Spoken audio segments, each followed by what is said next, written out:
Thank you. I'm Scott Burns. I'm Mary Ellen's middle brother, an alum here, graduated in 1972. So it's Mary Ellen's vocally challenged today. So I've been asked to introduce our guest speaker, which I'm about to do. But frankly, if you don't know who Jack Ohman is, I don't know what the hell you're doing here.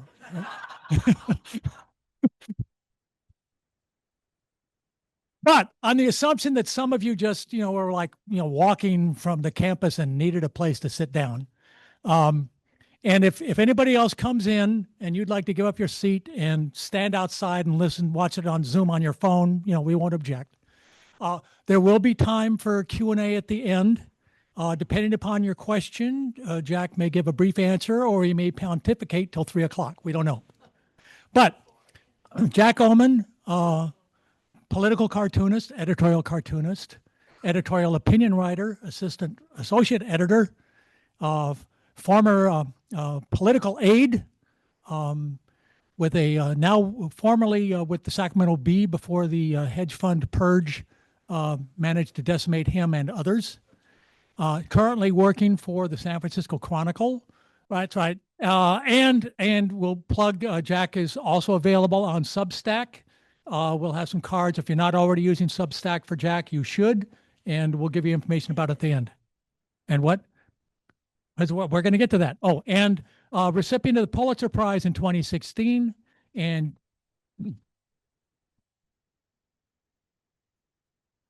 while that sounds like a great accomplishment, the even bigger accomplishment is winner of the Herblock Award just last week. And if you need to know more about that, that's what Q&A is all about. And you, sir, back there who asked what time and date that other thing was, the Q&A is not for another half an hour. So, just kind of hold it. So speaking of hold it, Jack. Thank you.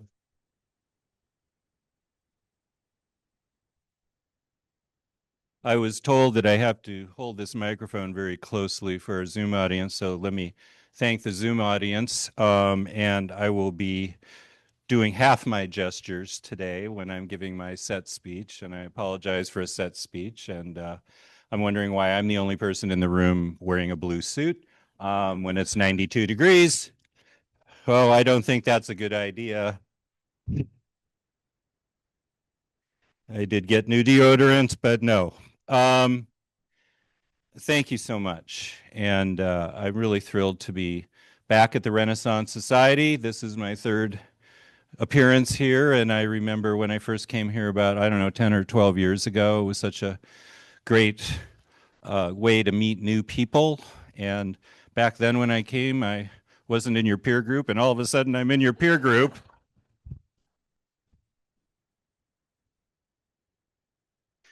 Talk about how long it took me to get Social Security this year. Anyway, I told a friend of mine I was going to have to write this speech, which meant I was unable to join him for golf today.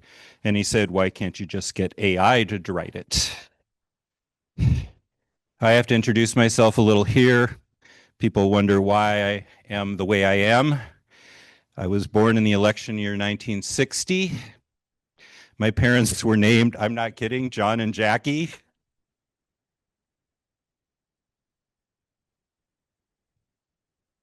They named me Jack, and they voted for Nixon. So my life started with irony and cognitive dissonance. I was really flattered to be asked to give this speech, as I have somehow shapeshifted myself into a columnist as well. Editorial cartooning is a form of writing, but everyone gets distracted by the drawing. A friend of mine once said that editorial cartooning was like doing a column in haiku form. Interestingly, as a former deputy opinion editor for a regional newspaper you may be aware of, I had very consciously moved into writing as a way to save myself.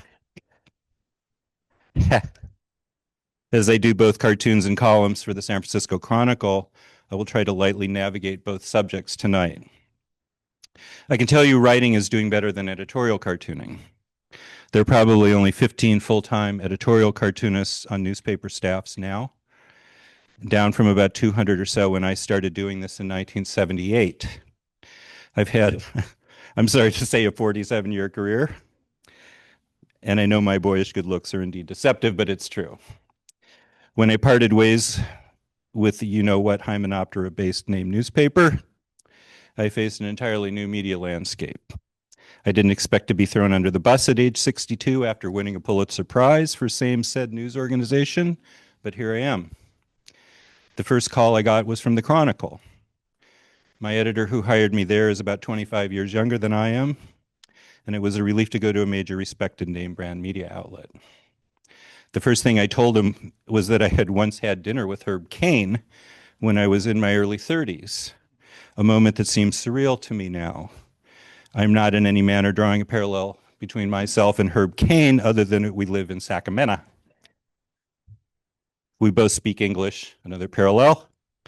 But knowing that I had touched the hem of his garment for a moment inspires me every time I sit down to write for the Chronicle. It's those literary and artistic touchstones, however tenuous or fleeting, that keep us all going back to the keyboard or the old drawing board. I'm not going to say typewriter anymore, although I do own 2 Selectrics. And I'll bet you do too. One of those Selectrics belonged to the writer Peg Bracken. How many of you know who Peg Bracken is? Peg Bracken was my stepmother. She wrote a book called The I Hate to Cook book, and it sold 1 million copies in 1960, and I think a lot of us were fed on the I Hate to Cook book. Peg was fascinating. It was like having Dorothy Parker as your mom, complete with all the Dorothy Parker accoutrement. My dad was her 4th and final husband. He was a plant pathologist who went on to be in charge of all the scientific research in the U.S. Forest Service and won the Bronze Star in Korea. My mother was a Mad Men era homemaker. I suppose it adds up somehow that I would become an editorial cartoonist, throw out the high and the low, right? Many of my editorial cartooning colleagues also had super high-powered fathers, which caused us to retreat into our heads and bedrooms and become angry cartoonists. When I was growing up in the 1970s, I became very interested in Watergate. While the other kids at Mounds View Senior High School were into the Minnesota Vikings, I was into the Senate Watergate Committee. Who knew the Senate Watergate Committee had stats, but they did. When I was in high school, I wanted to be governor of Minnesota, hence the blue suit.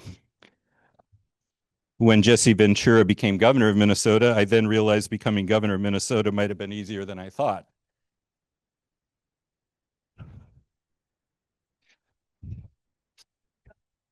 As the guy at Mounds View High School, everyone said, oh, Jack is going to be the guy who's going to be governor. Our senior class president and I both moved to Oregon at about the same time. She became a family law attorney. I became the cartoonist for the Oregonian. After a few years, my classmate called me up and said she was running for the state legislature. I said, okay, you're ahead of me already. The Friday before the primary election, she called me up again and said, I see you couldn't rig up the Oregonian endorsement for me. Now what? I said, well, your district hates the Oregonian. Take your Willamette Week endorsement, copy it, and drop it in your district this weekend. And she did. She won by 7 votes. She then was elected to the Senate and then became Senate Majority Leader. Then she was elected Secretary of State, which is next in line to succession, governor of Oregon. The governor of Oregon resigned, and my friend from Mounds View Senior High School became governor of Oregon. At least one of us got to be governor. Anyway, I want to talk to you today about the hurricane-force headwinds facing editorial cartooning and opinion writing in American journalism. The current administration has made no secret of their absolute contempt for truth and, by extension, journalism. They had their boy Jeff Bezos buy the Washington Post and, in the term of choice today employed by the Trump administration, obliterate it. Can you imagine the Washington Post not having a sports section, an opinion section run by a News Corp Murdoch stooge?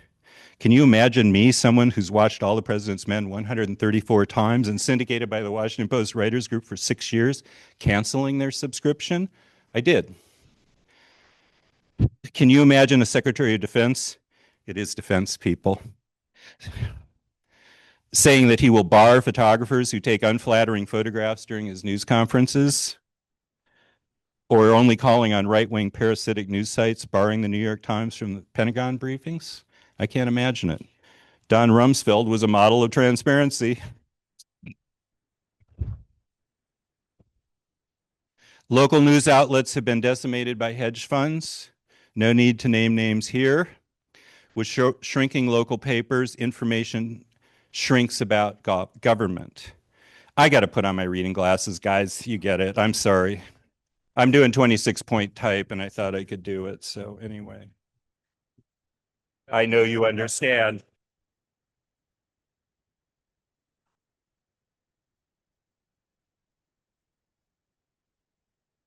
Yeah, I just went to the 2.0s the other day.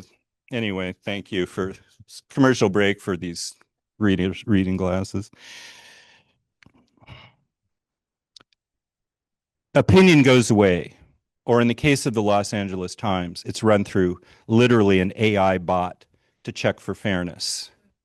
Two of my good friends from the Los Angeles Times were both editorial page editors, resigned in protest at the pinnacle of their careers. Cartoons, too hot. They got rid of them a long time ago. Too biased. Too good at what we do. Fewer people pay attention. We are now paying the price for uninformed voters who vote on egg prices. This is a deliberate strategy, folks. It's a dumb electorate, a disengaged electorate. It means that democracy doesn't die in the darkness. It's dying in broad daylight. And they come after people. They sue major networks, or they have their handmaidens buy them. Have you ever heard of CBS News? Where's Walter Cronkite now when Larry Ellison buys his moron son? Paramount. He's coming after CNN. In my case, after I was fired for no cause, I had to shift over to being a freelancer, more importantly, a Substacker. Intimidation? I had Laura Loomer subscribe to my Substack. Fortunately, I saw her come in, and I removed her from monitoring my work. Loomer is a complete lunatic, but she has a job in the Trump administration, being the rabid dog who destroys careers. I can assure you the Loomer wasn't looking for a good plastic surgery referral either.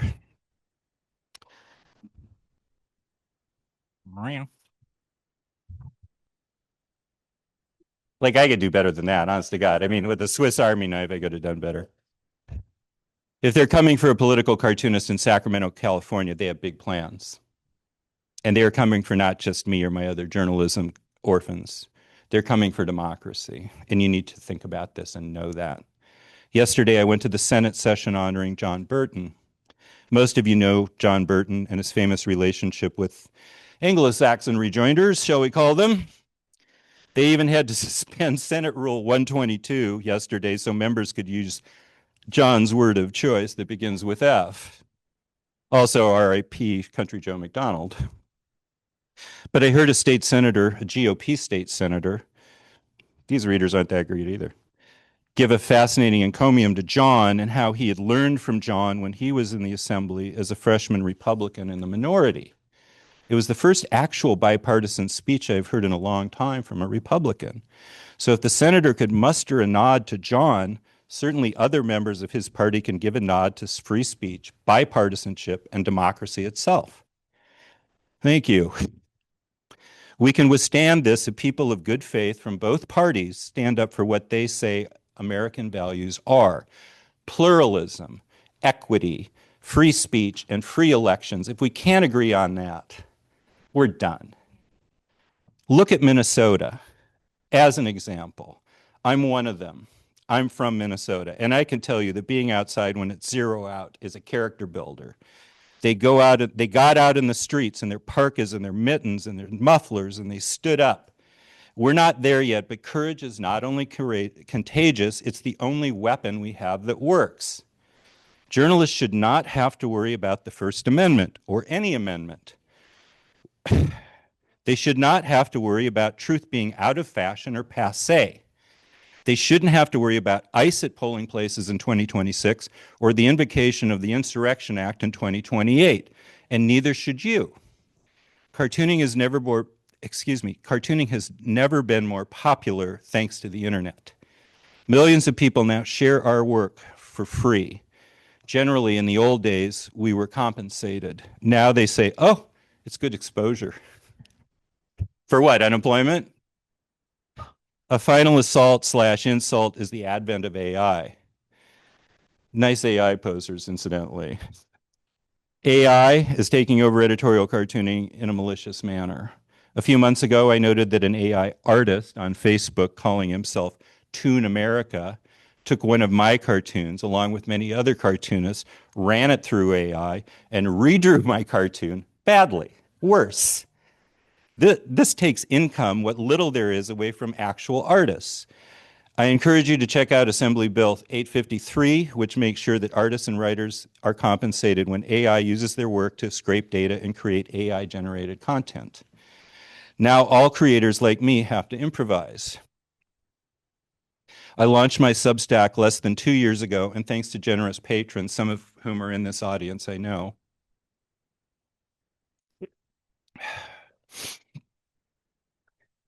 I am now able to make something like a full-time living again. And I also give thanks for Social Security and Medicare, as I'm sure you all do as well. Now that I am your peer in the Renaissance Society, I will do a full stand-up act today on Medicare Part B and C.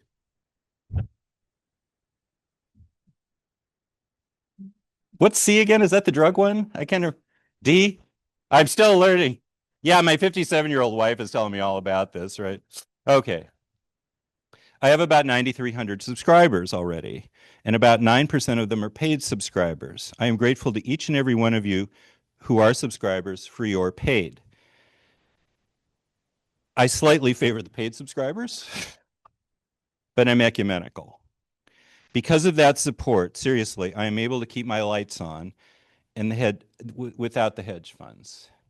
On Substack, I can say what needs to be said, and I am only answerable to you, my subscribers. I might even pander a little. But the fact is, this is the future of American journalism, and at least it gives control of the news media back to the actual news consumer and the creators who sit on their dirty olive-colored sofa in Southland Park Drive drawing editorial cartoons and writing columns. I ask that you strike a blow against Laura Loomer here. That's my pitch. If journalism, particularly opinion journalism, is to survive, barely, it's in the hands of people like you.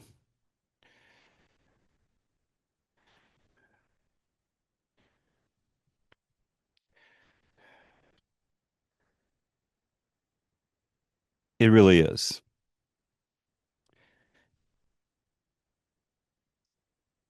I cannot tell you how grateful I am to see you all here.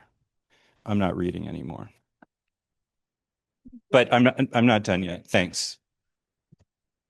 We're rolling. It was too distracting. I got to tell you, I'm 65 years old. When I started in this business in 1978, I read conservative columnists. I loved George F. Will. I knew these guys. You know, Ronald Reagan was president. I never heard Ronald Reagan say anything like this current president says. He never did. And, you know, how upset was I when Reagan got elected? What was I thinking, right? And so here we are.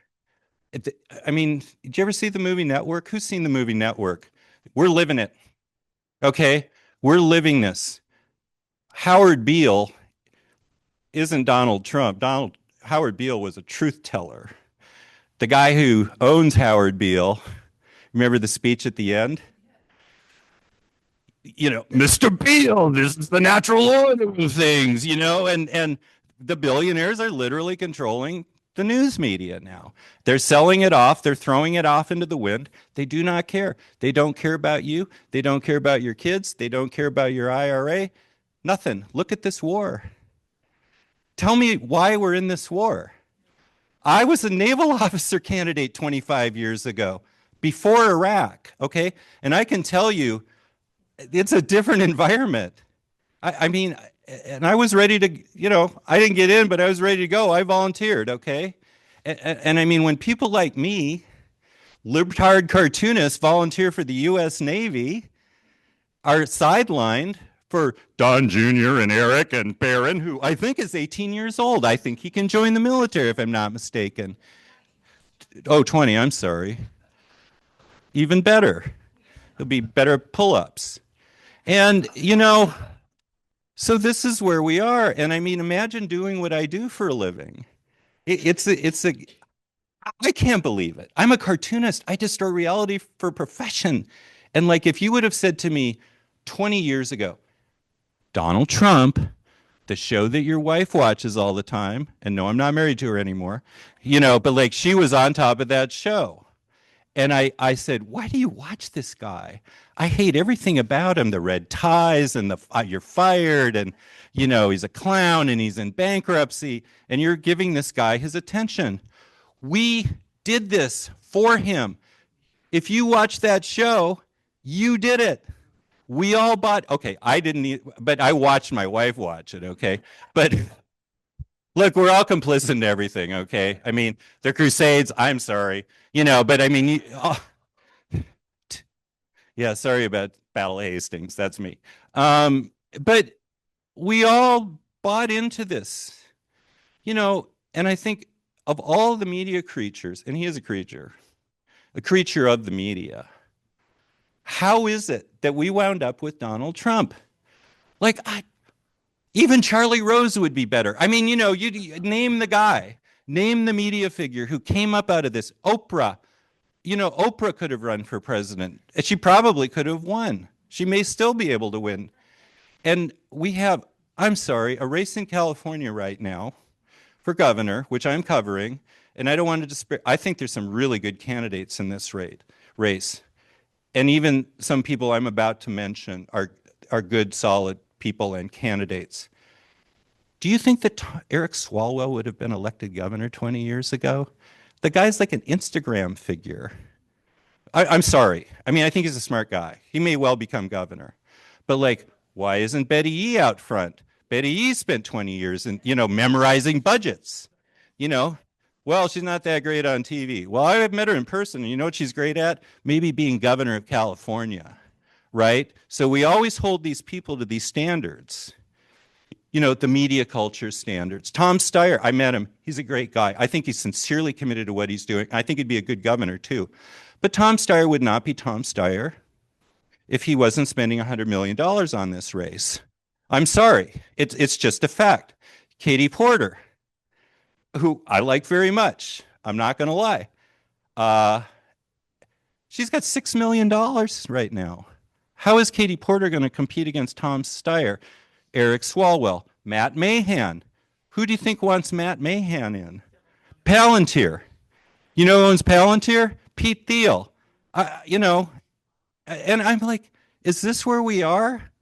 I mean, we had George Deukmejian, very competent guy. Jerry Brown, one of the best governors ever. His dad, one of the best governors ever. Ronald Reagan, who became a solid governor, say what you will. Okay, he wasn't a racist. He wasn't. Like, he wouldn't, go to he was with a football team, and he wouldn't stay at a hotel that wouldn't take black kids. So he was like, screw that, And that's baseline. And so we're just living in this media culture bubble where all of it is being dictated to us by people who have a lot of money. And, it used to be that we had a one-party press. It wasn't Democrats. It wasn't. And then everybody, the liberal news media. Well, let me tell you something. It ain't liberal anymore. All the media companies are owned by these hedge funds, these billionaires, you name it. And yet, we managed to survive as a republic. And I have to say, as just somebody at the bottom of the journalism food chain, even though I've won the very fancy Pulitzer Prize and everything else, thank you, it's still dispiriting. I mean, I have made a very good income my entire adult life.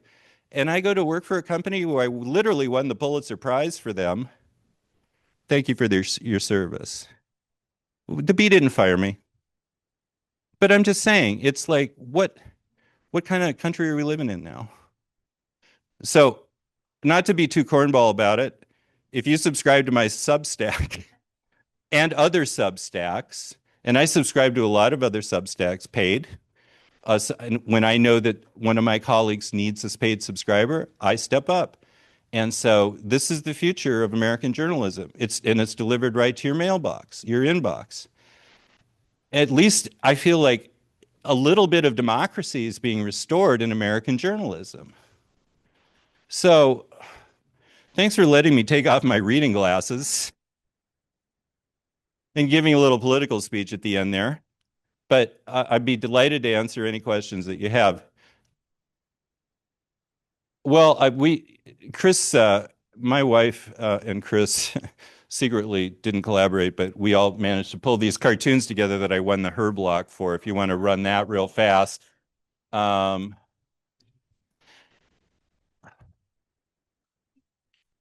I can't film right now. Oh, you can't? Okay. Yeah, there's a whole bunch more online. Yeah. Right? No, I'm aware of that. Yeah. That's why I'm standing up straight wearing a blue suit. If it was just you people, man, I'd be in my shorts and reefs. Yeah. Um,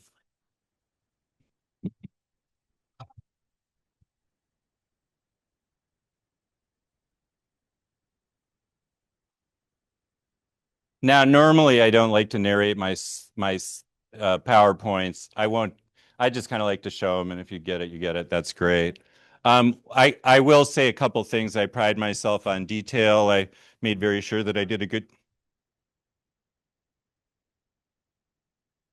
job on the silk stockings right there. That's Fox News booze. He's swigging. I looked at his tats. Those are the way his tats look. It's important to, get the details right. I didn't do a good job on the chest hair apparently, but anyway. Okay, Chris, put up the next one. This lunatic who's currently in charge of your health, I met him 25 years ago. I was a Portland State graduate at age 38, thank you. And so I got involved in the alumni board. And so they asked me to do various things. And one time they said, hey, we need what's the homecoming alumni weekend? And they said, God, we need a speaker. Who should we get? And I said, well, you got to get RFK Jr. I said that. Why? I said, everybody will come. They did. He charged us 11.5, which wasn't too bad for that sort of thing. The guy was a delight, honestly, and really articulate. He did a really good job, and I was kind of his guy, and I kind of stand around and watching. He was exactly Bobby Kennedy's age. He was 42 when I met him. In fact, I told him as I drove him back to the hotel, I said, I hope you don't mind me telling you this, but when I was 7 years old, I went to Senator Kennedy's burial at Arlington, and I saw the hearse and the flag and Mrs. Ethel Kennedy. I saw your mother, and I saw Jackie Kennedy. And he said, no, that keeps him alive. When people like you tell me that they saw him or touched him in some way. I'll bet all of you have, if you lived in California for a long time, you have some sort of RFK memory. Like he was here, or I saw him in Modesto. Half my neighbors saw him on a train. Oh, he was in Merced. I gave an event a couple of years ago, the 50th anniversary of his assassination. His entire office staff from Sacramento showed up, and they were all like, 75, 80-year-old women at that point. And one person after another got up, and they were like, oh, they showed me the bags of the little paperback to Seek a Newer World that he had signed for them in San Francisco. One guy was his driver in San Francisco in a motorcade. He didn't have police protection. He didn't have Secret Service protection. And this is some 24-year-old kid who's now 75 years old or whatever, telling me I drove him around, and they like took his cufflinks off and his socks off one time, like pulled his shoes off and stuff. And here's his son, who's the absolute diametric opposite of this man. And I won the RFK Journalism Award. I talked to his mother several times. It was one of the highlights of my life to talk to his mother. And I just this man is mentally ill. And I think that half the people in that administration are truly profoundly mentally ill, including the president of the United States. And if they're not mentally ill, they're enablers. And again, I just oh God, Henry Kissinger, please come back, Okay, show the next one. So this took a while, but I love doing these. For the Chronicle, I'll do these large scale drawings, and this worked on this for quite a long time because, the San Francisco Chronicle, I think that like the average educational level is about, PhD in a liberal arts subject of some kind. And so they're always happy to tell you that, that's not exactly how Half Dome looks. So I spent quite a bit of time on this thing. Um, okay, next, Chris. Thanks. Don't want to spend too much time doing this. This is just, I did when Newsom did his podcast, which I thought was a kind of a minor catastrophe for him, where he said, oh, well, trans kids, I don't know if they should play sports. I don't think that helped him very much. But I did enjoy drawing it, and that's the only time I drew Charlie Kirk without comment. Next. Okay, this is my Kennedy cartoon, and I enjoyed drawing that, and I kind of what's weird is I was able to draw them from memory. Like it is weird, but like I think in cartooning you have to have like something of a photographic memory. I have definitely a photographic visual memory. When's the last time I saw you? 10 years ago. Yeah, yeah. She came up to me and said, "You know who I am?" I said, "Yeah, you're Mabiglio's mother." So I remembered her face. But that's if somebody said, "Can you draw B-17?" Yeah, I can do that. B-29? Yeah, absolutely. And so I can remember faces like that. I'll show you in a bit. I'll draw some things from 60 years ago and go, "How did you draw Hubert Humphrey?" Okay, go ahead next. There was an administration official who said, "Oh yeah, it doesn't matter. China just screws in little screws." And I think it was Lutnick, the idiot. And so this was kind of obvious, but I enjoyed drawing it. Next, Chris. Everybody loves a little Sesame Street parody.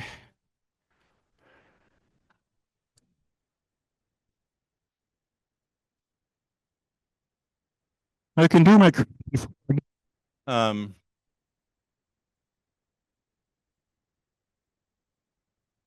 this one I wanted to do so badly, and sometimes cartoonists want to do a cartoon and they don't care whether anybody gets it or not. And I figured, well, if people know this dolly painting, I'm just doing it. And so it turned out pretty well, I think. So go ahead, Chris.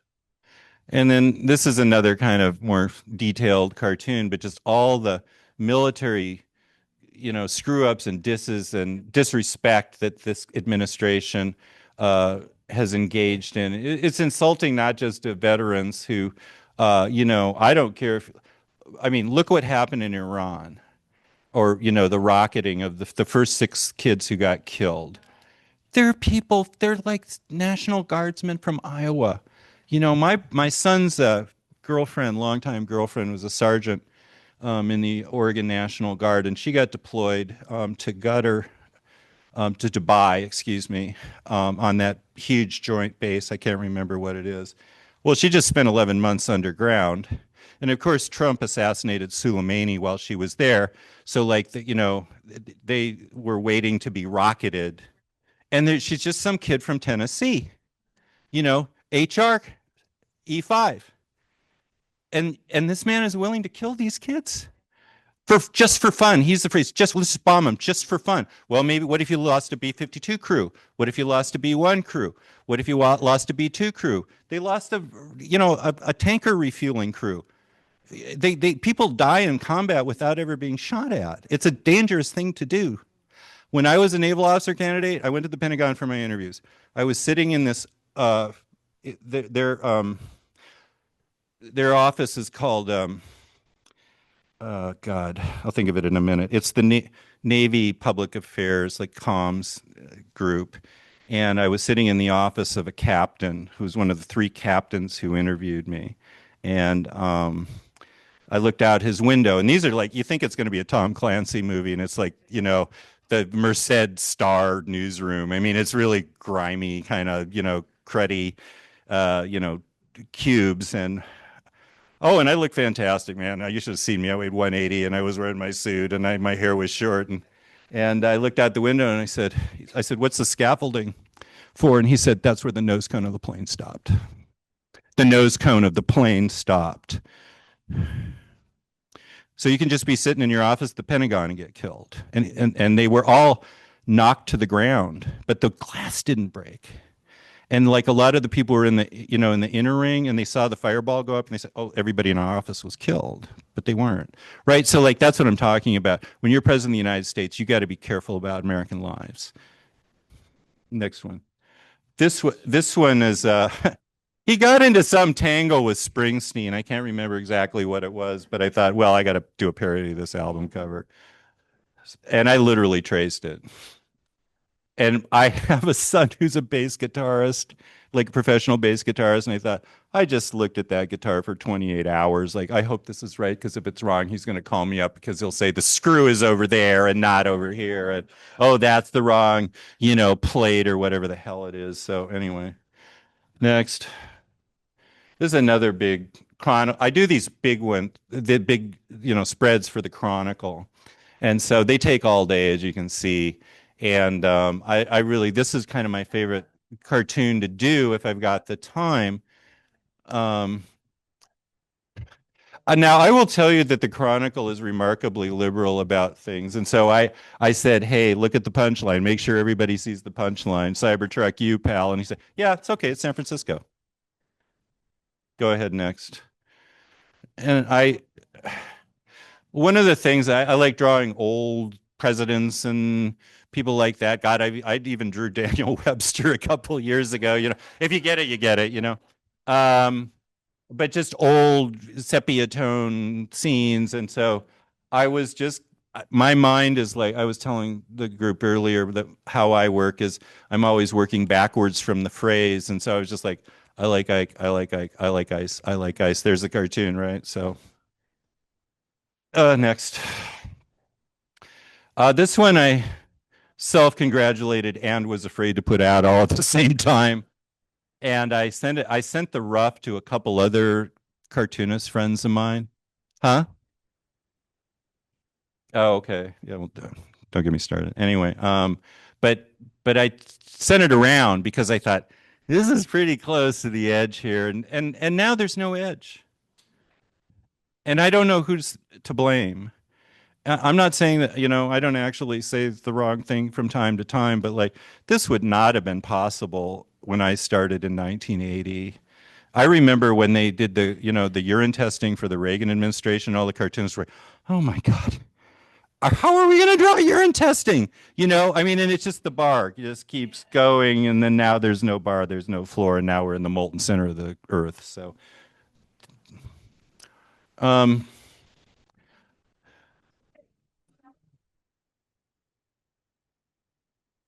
I think, disenfranchisement is the worst thing that this administration is doing right now. And anybody who's not a 65-year-old white male Pulitzer winner, get out of the way, right? I mean, that's how they approach it. Or I'm a billionaire, screw you. And I mean, it is an absolute disgrace and antithetical to everything that this country should be about. What else we got here, man? Oh, um, the perspective's a little off here, but this is right after the renaming of the presidential, memorial, which you can't do. And now he's going to gut it. Can you do that? I guess so. I mean, this is what he's really all about, which is this kind of bizarre, self-aggrandizement. I need everything named after me, like the Ceausescus or something. And they're very much like the Ceausescus, incidentally. And I love President Kennedy. The first thing I can remember was when President Kennedy was shot. I was 3 years old. And I mean, I'm sure a lot of you remember it, but like when you're that age, what you remember is the disruption. Like your mom's crying, your dad came home, it was, it was very traumatic for kids.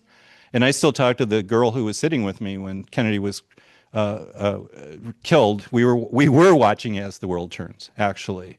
My mom and her friend were over. And I described what happened, and she said, yeah, that's exactly what happened. So I know I'm remembering it correctly.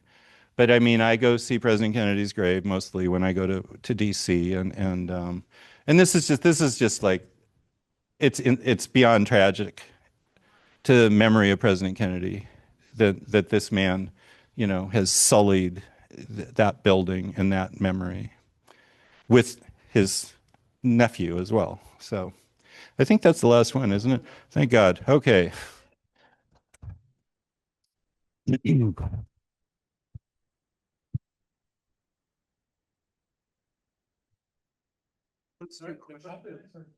got the microphone? If you have a question, Chris is going to be coming around with a microphone, so wait till. Start this one. I'll just toss it. People on Zoom can't hear. So the only thing is Closer. the only thing that softens my heart about RFK Jr. is that he was only 15 when his dad was assassinated, when RFK. So that's the only thing that I can soften my heart about him about. And I'm really sorry that happened, but he still didn't have to turn out the way he did. He had choices. I mean, let's keep it real, okay? Yes. Also, his other children seem to be doing a lot of decent stuff. I think he was weird before Bobby Kennedy was killed, honestly. And I've met some of these kids. Chris Kennedy wrote me. I wrote an editorial saying that Sirhan should not be paroled, and he wrote me personally. And he's a good guy. And, I met his sister, Kathleen Kennedy, who's a wonderful person, who was Lieutenant Governor of Maryland. And most of them have turned out pretty well. Would you use the microphone because the Zoom? Sure. Sorry, Zoom people. I was just saying that, yes, Bobby Kennedy Jr. had a traumatic childhood, but so do his brothers and sisters, and most of them have done rather well. All right. One of Trump's primary methods is revenge, and the fear of revenge, both personal and for your career. And he's got the Republicans afraid of him. I don't recall in my many years of ever when legislators were afraid to disagree with a sitting president. How do we get beyond that to where many of these Republicans privately don't agree with him, but they're afraid to vote against him or speak publicly against him? I think it's shifting back. They're not going to pass the SAVE Act. Yeah. Thune is not going to let that happen. Cornyn doesn't want that to happen. Notice that Trump has not weighed in on the Texas Senate primary yet because, he can't get what he wants. And now I see Tallarico's leading both Cornyn and Paxton. Now, wouldn't that be nice? But I think, we're in an environment now where you are seeing some pushback here. People are resigning because they're idiots. Noam. Why was Noam ever in that job? Why is Tulsi Gabbard in that job? Why was Joe Kent ever in that job? And Hegseth, that's the most ridiculous and insulting one of them all. And that this guy literally is a dry drunk and, a major in the, George Marshall was our Secretary of State. There's a higher bar, like 4 stars, 5 stars, Mathis, he was a, 5-star or 4-star general. They're not even taking the C-listers. It's like they're at list TUV. They're just, and that's pathetic. And, President Kennedy talked about the best and the brightest. And we're getting the worst and the stupidest at baseline and maybe the most incompetent ever. What do you think the role of print is going forward in the new media landscape? You mean like actual physical print or Yes. daily newspapers? Well- Okay. Print, I'm amazed it's still here. In fact, when I came down here, like the joke was, well, we got 2 to 5 years. And they're still, they can still get people to give them $1,000 a year to, get that print product. I can't imagine it's going to go on much longer. I look at the daily circulation of, the current newspaper here and other newspapers in the United States. And when I came down here, for example, this isn't disparagement, the circulation of the Sacramento Bee was 199,000. and it's about 15,000 now. Which is now, Fresno was 200,000 20 years ago or something like that. I mean, each market had this thriving moment. And I think what journalism did was Craigslist came in and I don't know how many of you are aware of this or not, but the vast majority of the income for daily newspapers was classifieds, and it was something like 80%.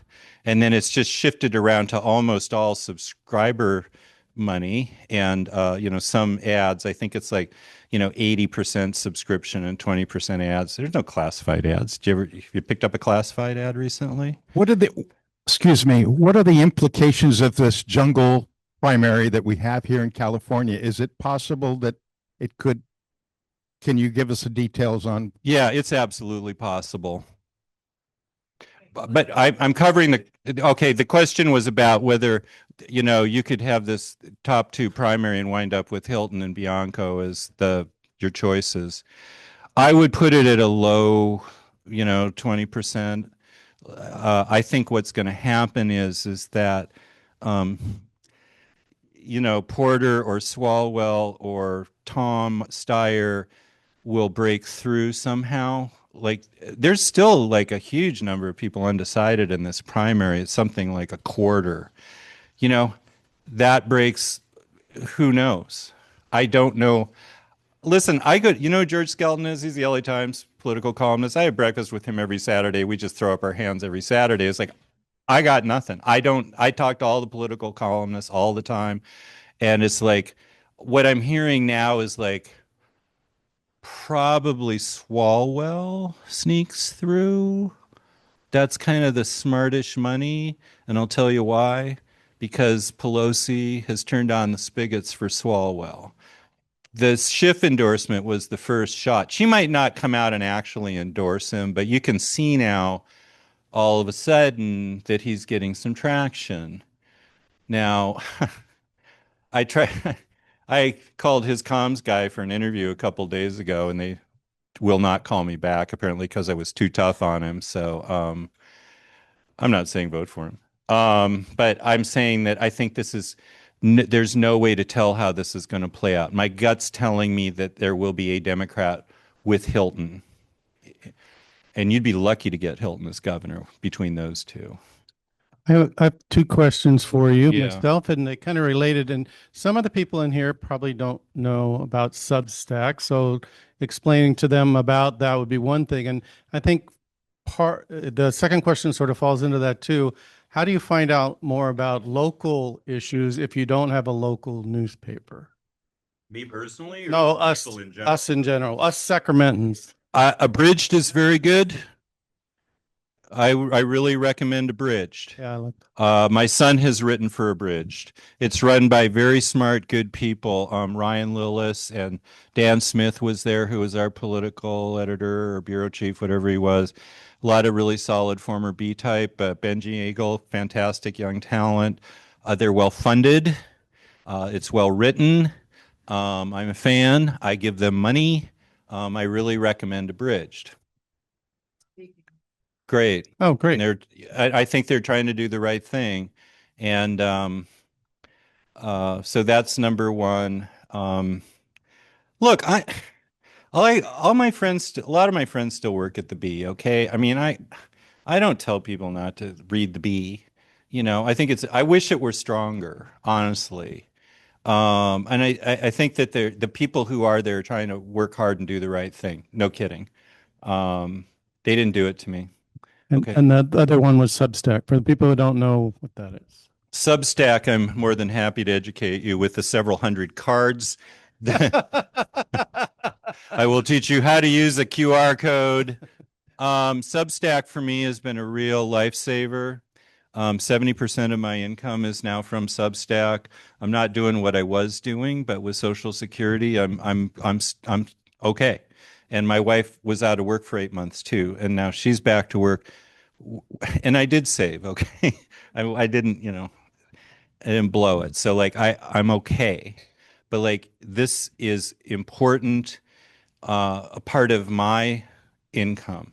And I'm not trying to become a millionaire here. If I get to be like Heather Cox Richardson, who makes $5 million a year on her Substack, that would be great. And I would be taxed heavily, but I'm willing to do that. So to me, what Substack did for me is not just stabilize me financially. It got me in contact with my audience even more closely, where I know a lot of the names of my subscribers, the paid ones, because they'll comment, and I try to interact with them. And I can tell you that I've sent way more than one paid subscriber a surprise editorial cartoon or book in the mail because I was grateful, I mean, I'll tell you what I was making before I started my Substack. I was making $45,000 a year. And I was making way north of that in the six figures before I lost my job. And so 45,000 is like you're an assistant manager at Starbucks, okay? So that was a big gap. And so Substack has allowed me to stay in my house, not lose my car. And my wife was unemployed for a long time, and now she's back at work. Things are better. But I jokingly tell people, if your net worth is above 2 million, then you can subscribe paid. If it's below 2 million, then, What is Substack? I'm totally ignorant of it. Substack is When did it come about? a couple years ago. It's, I would say, as concise as I can be. It is a writing publishing platform for people like me, journalists. A lot of journalists from the New York Times, on down are on Substack now. And now the trouble with, I had something of a national profile in syndication for 40 years or so, more than that, and had won the Pulitzer. And so I had some name ID out in the ether. And so, people like, oh, Jack Ohman. Yeah, okay, I like his work. I'll get it for free. And then what I see is a lot of free subscribers after a couple of months will say, okay, I'll give you $8 a month, which is what I charge. And if you get it for a year, it's $80 a year. And then all my content, you can get all my content for free, okay? But you get all my Chronicle stuff, original writing that I do, which is a lot for the Substack.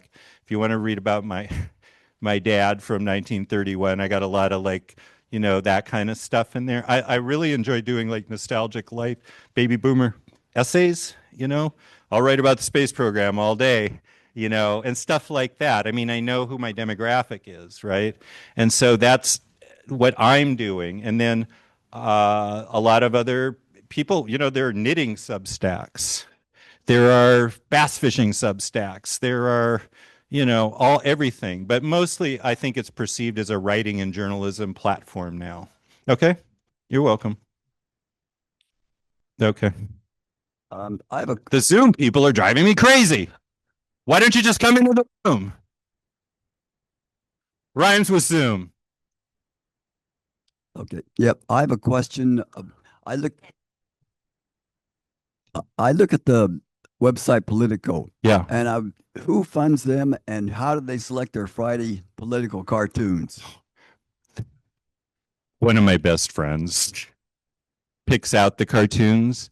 They're owned by this German outfit whose name is eluding me right now. It's on the tip of my tongue. It will occur to me at 4:30 tomorrow morning. But they were started by the Albritons, who were the family that owned Time Magazine and the Washington Star, and then they sold it, and then they were sold again. The guy who picks the cartoons is a guy named Matt Worker, who is a fellow political cartoonist and one of my best friends and fly fisherman buddies, and so he goes through, and it's the only national outlet now. The Washington Post used to run a Saturday cartoon roundup. The New York Times used to run a Saturday or Sunday cartoon roundup. Nobody's doing that now except for Politico. Hi, I was wondering if you've done any cartoons on, say, Kristen Sinema or maybe currently John Fetterman, and more importantly, what do you make of those kind of people? I thought you said Christian cinema at first, and I was like, my wife used to be a pastor, so I was like, she knows all about Christian cinema. She was a Salvation Army major, I think I mentioned earlier. I don't hear very well in my left ear. What can I say? Sinema and Fetterman. I thought Fetterman was really interesting prior to his stroke. And I think,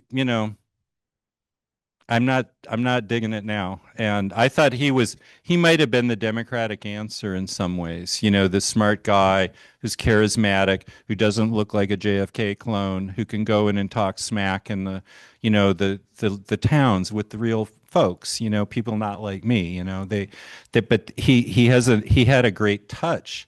And then after this event, I don't think he's going to get through his own primary now. I hear Connor Lamb's going to run. As far as cinema, I think she's always been flexible. Sir. What do you think of the populist movement, No Kings? That's all we got. I mean, the question is, what do you think about No Kings? I mean, the question was, what do you think of the populist movement, No Kings? I mean, as I said, you know, look at Minnesota. You know, I know these folks. If people from Minnesota can get out in 10 below zero or whatever it is, and it was something like that. My brother lives there, and he went to it from Montrose, Minnesota. When people like my brother are getting involved, who's a great guy, a lovely guy, but he's not like that. He's not a political person. He talks about politics. He's very well informed. He's gotten to all sorts of No King stuff. And, you know, I admire him for it. And so I think that, look at the 60s. I mean, the war didn't end because people sat home and watched Green Acres. You know, they got out in the streets. Okay, I hate to cut off questions, and I'm sorry, but 4:00. Jack, thank you so Oh, much. kidding me?